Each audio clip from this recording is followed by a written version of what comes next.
We have exclusive new details tonight about former FBI agent Peter Strzok's lawsuit over his firing. The career agent infamously sent a number of anti-Trump texts to his girlfriend and lover, Lisa Page, during the Russia investigation and was ultimately let go.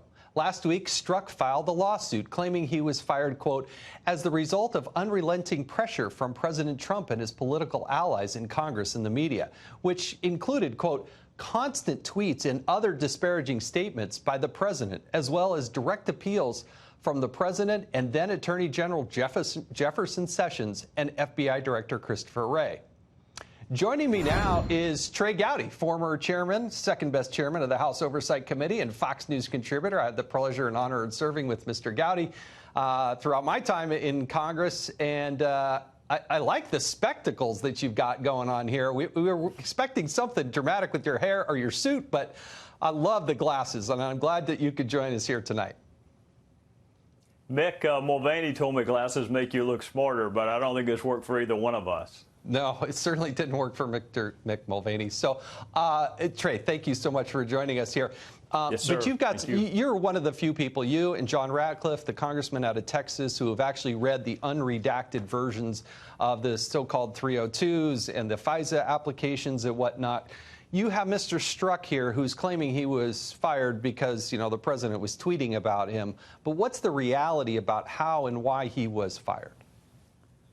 Well, there are two things. Remember, he says he was fired because he was exercising his constitutionally protected right to free speech. But, Jason, he also offered to accept a 60-day demotion. He offered to take a cut in pay, and he expressed profound remorse.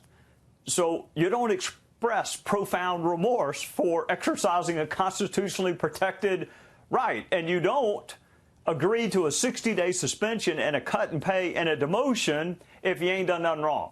So that's what he did. Who fired him? It wasn't any of the people he sued, ironically enough. It was the deputy director of the FBI, a guy named David Bowditch. It wasn't Chris Wray. It was David Bowditch. Let me tell you, he's a career FBI guy. He's not a political appointee. Let me give you a little flavor of his background. He was a local cop. Then he became a bureau agent. Then he was a SWAT team guy, and this is what he did when he was in the Bureau. He investigated street gangs in Los Angeles, like the Bloods and the Crips. He investigated Mexican drug cartels and a group called Hell's Angels. Not Charlie's Angels, Hell's Angels. So I don't think a guy that's done that for his entire career in law enforcement is going to be intimidated by a tweet or two from anybody, and that's who made the decision to fire Strzok. No, that's interesting. Now, these were actually found on Strzok's government-issued phones, correct? And as you recall, it was Michael Horowitz, who was the inspector general, who had to engage the Pentagon to develop the algorithm because the FBI said they couldn't find these texts. But sure enough, they went to the Pentagon, developed the algorithm, and then we magically did get the text. Yeah, I think Horowitz found some of them, and then there was a gap where it was missing, and he was trying to close the gap. I mean, Horowitz has done a fantastic job, and I see with the suicide of Jeffrey Epstein, or the apparent suicide, he's got more work on his hands since I was a Federal Bureau of Prisons. So Horowitz is a straight shooter, but he did find him. He deserves a lot of credit for that, because if it weren't for Horowitz, we would never know the person leading the Russia investigation had a historic level of animus towards the person he claimed to be dispassionately investigating. No, it truly is amazing. I want to move on to Bruce Ohr. I find it fascinating. His title here, I don't understand this. He was the Associate Deputy Attorney General and Director of the Department of Justice Organized Crime and Drug Enforcement Task Force. That's his title. And yet we call it OCDETF. Yeah, OCDETF is the acronym here. Yeah. But why would he be involved and engaged in even any proximity to Trump, Russia, and the probe that Mueller was? I mean, it just makes no sense to me. Oh, I don't know. Let me think. It couldn't be because his wife was working for Fusion GP. Oh, yeah, that's right. I forgot about that. That wouldn't be it, would it? Yeah, maybe that was it. Jason, I read those 302s well over a year ago. I might have been the first person in the House to read them when Devin sent me over there. I'm just as stunned. I used to work for the Department of Justice. I hold it in very high regard.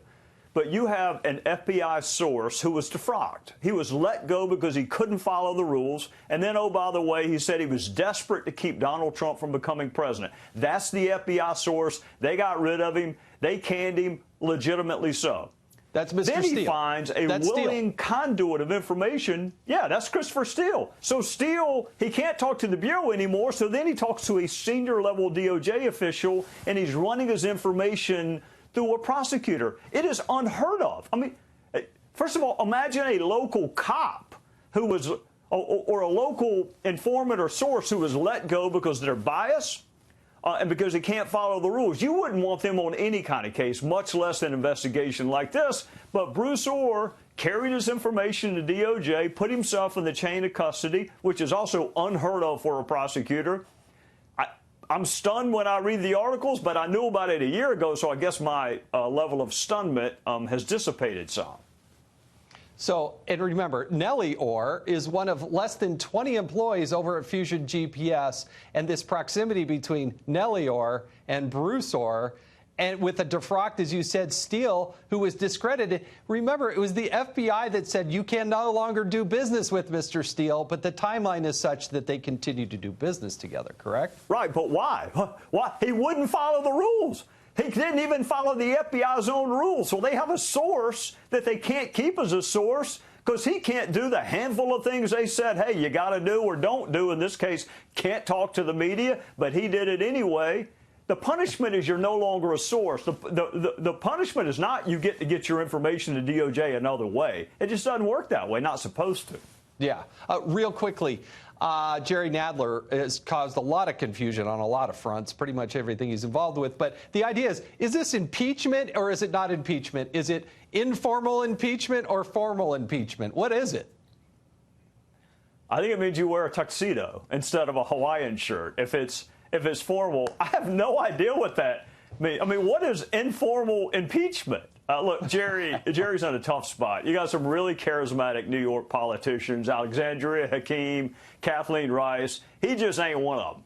And he's going to be in trouble next election cycle, so he's trying to gin up the base. But here's my advice, Jerry. Either file articles of impeachment, put them on the floor of the House for a vote, or shut up. But nobody is falling for this informal versus formal impeachment. There ain't but one kind.